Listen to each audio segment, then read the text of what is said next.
Hello friends आज मैं अपने नए टॉपिक के साथ आई हूँ जो कि बहुत कॉमन और इंग्लिश का बहुत इम्पॉर्टेंट टॉपिक है, टेंसेस। आप देख सकते हैं मैंने पूरा टॉपिक रेडी किया है आप लोगों के लिए और आज मैं आपको पूरा डिटेल से बताऊंगी कि कितने टेंसेस होते हैं और टेंसेस कितने तरीके के होते हैं फ्रेंड्स।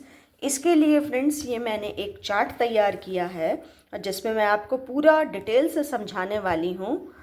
उम्मीद करती हूँ कि ये वीडियो जो मैं बना रही हूँ ये आपको अच्छा लगेगा और स्टूडेंट्स के बहुत काम आएगा। वीडियो स्टार्ट करने से पहले मैं एक बात आपको फ्रेंड्स बता देना चाहती हूँ कि देखिए, जो टेंसेस की अगर हम बात करें तो टेंसेस जो है वो इंग्लिश का ग्रामर का एक बहुत इंपॉर्टेंट पार्ट है। जब आप ग्रामर की बात करते हैं तो सबसे पहले आपको किसी भी बुक में जो पहला टॉपिक मिलेगा वो टेंसेस का ही मिलेगा। कोई भी, चाहे मैं हूँ चाहे आप हो, कोई भी जो इंग्लिश बोलना चाहता है, इंग्लिश लिखना चाहता है, उसके लिए बहुत ज़्यादा ज़रूरी है कि पहले वो टेंसेस के बारे में जाने। नहीं तो बिना टेंसेस के बारे में जाने बिना हम इंग्लिश को बिल्कुल भी ना लिख पाएंगे ना बोल पाएंगे। कौन सी बात हमको प्रेजेंट में कहनी है, कौन सी बात हमको पास्ट में कहनी है, इसके लिए टेंसेस को डिटेल में पढ़ना बहुत ज़रूरी है। तो चलिए स्टार्ट करते हैं अपना वीडियो। टेंसेस।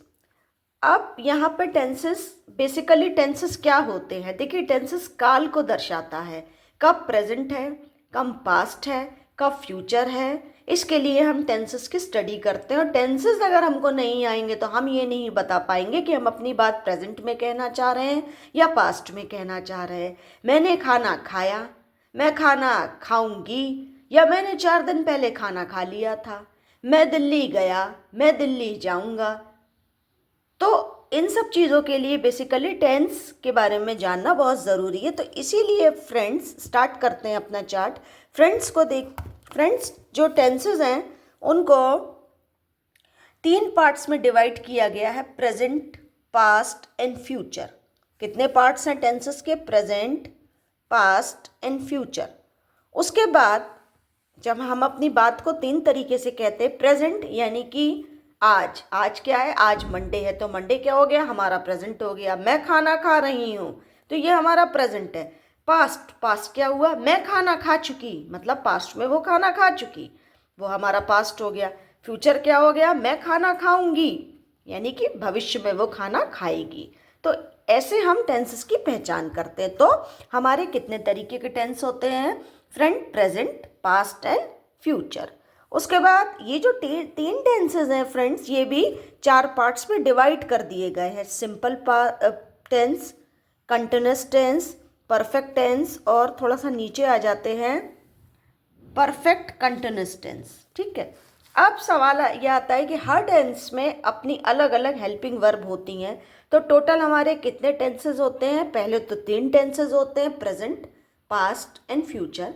इसको हमने 4 पार्ट्स में डिवाइड करा, सिंपल, कंटिन्यूअस, परफेक्ट और परफेक्ट कंटिन्यूअस। ठीक है। अब इसमें फ्रेंड्स 3 टेंसेज होते हैं और इनमें कितनी हेल्पिंग वर्ब होती हैं? टोटल हमारे टेंसेज में 12 हेल्पिंग वर्ब होती हैं। ये कई बार क्वेश्चन पूछ लिया जाता है कि हमारे कितने टेंसेज होते हैं और टेंसेज में हमारी कितनी हेल्पिंग वर्ब होती हैं। तो टोटल हमारी कितनी हेल्पिंग वर्ब होती हैं? 12 हेल्पिंग वर्ब होती हैं। अब आगे मैं आपको बताऊंगी कि वो कौन कौन सी हेल्पिंग वर्ब है जिनको हम अपने टेंसेज में यूज़ करके अपनी बात को पास्ट, प्रेजेंट और फ्यूचर में शो कर सकते हैं, बोल सकते हैं और लिख सकते हैं। फ्रेंड्स अब हम डिस्कस करेंगे हेल्पिंग वर्ब के बारे में और जितने भी हमारे टेंसेज हैं वो देखिए मैंने साइड से ये सारे लिखे हुए हैं आप लोगों के लिए, ताकि आपको मैं स्टेप बाय स्टेप एक एक टेंसेस के बारे में डिटेल से बता सकूं। देखिए फ्रेंड्स, हमारा जो पहला टेंस है, जैसा कि मैंने आपको बताया था, ये देखिए सिंपल। तो हमारे सिंपल प्रेजेंट में 3 तरीके के टेंस होते हैं, simple present, simple past, simple future. ठीक है। अब इसमें कौन कौन सी हेल्पिंग वर्ब होती हैं? सिंपल प्रेजेंट में फ्रेंड्स हम यूज करते हैं डू और डज, डू और डज, और जिसमें वर्ब की फर्स्ट फॉर्म यूज होती है। डज जो है वो सिंगुलर के संग यूज होता है, जैसे ही, शी, इट के संग, और डू जो है वो प्लूरल के संग यूज होता है। वर्ब की फर्स्ट फॉर्म इसमें हम यूज करते हैं।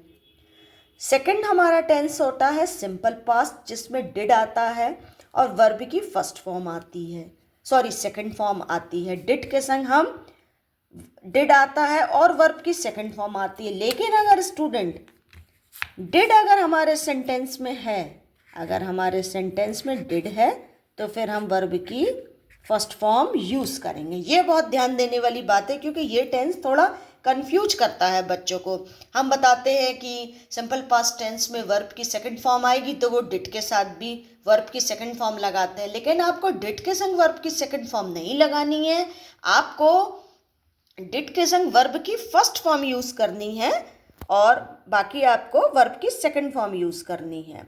उसके बाद फ्रेंड्स आ जाते हैं सिंपल फ्यूचर, जिसमें विल और शैल का यूज़ होता है और वर्ब की V1 यानी कि वर्ब की फर्स्ट फॉर्म यूज़ होती है। ये 3 टेंसेस हमारे थे जिसमें हमारा एक टेंस जो सिंपल वाला था वो फिनिश हो गया है। तो इस तरीके से आप याद कर सकते हैं सिंपल प्रेजेंट, सिंपल पास्ट और सिंपल फ्यूचर। सिंपल प्रेजेंट में डू डज वर्ब की फर्स्ट फॉर्म, सिंपल पास्ट में डिड वर्ब की सेकंड फॉर्म। लेकिन अगर डिड लगाएंगे हम, जैसे नेगेटिव और इंट्रोगेटिव सेंटेंस की अगर हम बात करें तो उसमें वर्ब की फर्स्ट फॉर्म आएगी। और उसके बाद सिंपल फ्यूचर में विल और शैल है जिसमें वर्ब की फर्स्ट फॉर्म आएगी। अब हम बात करते हैं प्रेजेंट कंटिन्यूअस टेंस की। कंटिन्यूअस जिसमें हमारी क्रियाएं, हमारी एक्टिविटी कंटिन्यूअसली होती रहती है। तो प्रेजेंट कंटिन्यूअस टेंस की अगर हम बात करें फ्रेंड्स तो इसमें इज, आर और एम आएगा। ही शी के संग इज आएगा, प्लूरल के संग आर आएगा जैसे यू, वी, और उसके बाद हमारा एम के संग, आई के संग हमेशा एम आएगा जैसे I am student, I am boy, I am girl. और इस पूरे टेंस में फ्रेंड मैं आपको बता दूं वर्ब की फर्स्ट फॉर्म के संग, जैसा कि आप देख सकते हैं मैंने लिखा भी हुआ है, वर्ब की फर्स्ट फॉर्म के संग फ्रेंड आईएनजी आएगा। जैसे स्लीप तो उसमें अगर हम आईएनजी लगा देंगे तो वो स्लीपिंग बन जाएगा। उसके बाद आ जाइए, इसमें आएगा आपका वॉज और वर, वॉज वर, जबकि हम अपनी बात को पहले पास्ट में कर चुके हैं। आई एम स्लीपिंग, मैं सो रहा हूँ। आई वॉज स्लीपिंग, मैं सो रहा था। ही इज स्लीपिंग, वह सो रहा है। ही वॉज स्लीपिंग, वह सो रहा था। तो स्लीपिंग में आपने देखा होगा मैंने आईएनजी का यूज़ किया। तो इस पूरे टेंस में आपको वर्ब की फर्स्ट फॉर्म के संग आईएनजी लगानी है। जैसे स्लीप के संग अगर आप आईएनजी लगाएंगे तो वो स्लीपिंग बनेगा, गो के संग आप आईएनजी लगाएंगे तो वो गोइंग बनेगा, कम के संग आप आईएनजी लगाएंगे तो वो कमिंग बनेगा, और रन के संग अगर आप आईएनजी लगाएंगे तो वो क्या बन जाएगा, रनिंग बन जाएगा। उसके बाद हमारा आता है फ्यूचर कंटिन्यूअस टेंस जिसमें विल बी और शैल बी आएगा, और इसमें भी आप वर्ब की फर्स्ट फॉर्म के संग आईएनजी का यूज़ करेंगे। इस वीडियो में फ्रेंड मैं आपको सिर्फ कौन से टेंस में कौन सी हेल्पिंग वर्ब लगती है और उसमें वर्ब की कौन सी फॉर्म लगती है इसके बारे में बताऊंगी। आगे मैं इसमें आपको एग्जाम्पल्स का संग नेक्स्ट वीडियो जो बनाऊंगी वो एग्जाम्पल्स के साथ बनाऊंगी। नेक्स्ट आ जाइए हमारा प्रेजेंट परफेक्ट, इसमें वर्ब हैज़ और हैव आएगा। मैं खा चुका, I has eaten, I have eating. He और शी के संग फ्रेंड हैज़ आएगा और आई के संग हैव आएगा। और इस पूरे टेंस में अगर हम वर्ब की फॉर्म की बात करें तो वर्ब की थर्ड फॉर्म जैसा आप देख रहे हैं V3 यानी कि वर्ब की थर्ड फॉर्म आती है। पास्ट परफेक्ट टेंस में हेड आता है, चाहे इसमें सिंगुलर हो चाहे प्लूरल हो हेड ही लगेगा। फ्यूचर परफेक्ट टेंस में विल हैव और शैल हैव आएगा। जिस तरीके से पूरे कंटिन्यूअस टेंस में वर्ब की फर्स्ट फॉर्म के संग आप आईएनजी का यूज़ करेंगे, उसी तरीके से आप पूरे परफेक्ट टेंस में V3 यानी कि वर्ब की थर्ड फॉर्म का यूज़ करेंगे। तो फ्रेंड ये हमारे 9 टेंसेज हैं, अभी हमारे 3 टेंसेज और बचे हैं। ये देखिए फ्रेंड्स, ये हमारे हो गया प्रेजेंट परफेक्ट कंटिन्यूअस। देखिए ध्यान से, प्रेजेंट परफेक्ट कंटिन्यूअस, पी को मैंने यहाँ शॉर्ट में लिखा है। फ्रेंड इसमें भी वही है, प्रेजेंट परफेक्ट कंटिन्यूअस में हैज़ बीन और हैव बीन आएगा। पास्ट परफेक्ट कंटिन्यूअस में हैड बीन आएगा। फ्यूचर परफेक्ट कंटिन्यूअस में विल हैव बीन और शैल हैव बीन आएगा। अब इसमें क्या आएगा, इसमें भी क्योंकि कंटिन्यूअस है तो फ्रेंड्स वर्ब की फर्स्ट फॉर्म के संग आईएनजी आएगी। इसमें क्या आएगी, वर्ब की फर्स्ट फॉर्म के संग हम आईएनजी का यूज़ करेंगे। ये देखिए मैं आपको पास्ट से दिखा देती हूँ।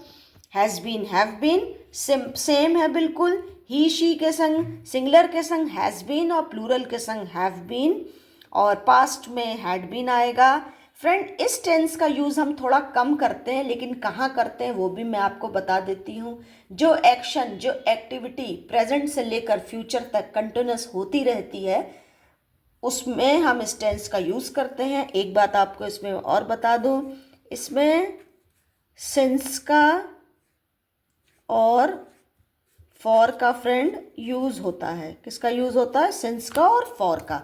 कहाँ यूज़ होता है, कैसे यूज़ होता है, वो मैं आपको अपने नेक्स्ट वीडियो में बताऊंगी फ्रेंड। तो ये पूरा चार्ट एक बार आप ध्यान से देख लीजिए। मैंने 2 पेपर्स पे रेडी किया है फ्रेंड्स, ठीक है। आप एक बार ध्यान से देख लीजिए। मैं आपको एक बार फिर से दिखा देना चाहती हूँ। हमारे 3 तरीके के टेंस, प्रेजेंट, पास्ट और फ्यूचर, इसको हमने 4 पार्ट्स में डिवाइड करा है। Simple, continuous, perfect and perfect continuous. उसके बाद मैंने यहाँ पर पूरा डिटेल में पूरा एक छोटा सा अपने स्टूडेंट्स के लिए चार्ट रेडी किया है। टेंसेस फ्रेंड कोई भी पढ़ सकता है, इससे कोई मतलब नहीं है कि आप स्टूडेंट हैं। बड़ा बूढ़ा जो भी कोई इंग्लिश जानने में इंटरेस्टेड हो, टेंस की जानकारी होना बहुत ज़रूरी है। आज का जो वीडियो था उसमें मैंने आपको शॉर्ट में ये बताने की कोशिश की है कि हमारे 3 टेंसेस होते हैं जो कि आगे चल के 4 में डिवाइड होते हैं। Simple, continuous, perfect and perfect continuous, जिसमें हमारी टोटल 12 हेल्पिंग वर्ब होती हैं फ्रेंड्स। उम्मीद करती हूँ कि ये वीडियो आपको पसंद आएगा और इसी तरीके की वीडियोस के संग के लिए मेरे साथ जुड़े रहें। नेक्स्ट वीडियो में मैं आपको एक एक टेंस में कैसे कैसे हम सेंटेंसेस का और अपनी हेल्पिंग वर्ब का यूज़ करते हैं उसके बारे में डिटेल से डिस्कस करूँगी। Thank you friends.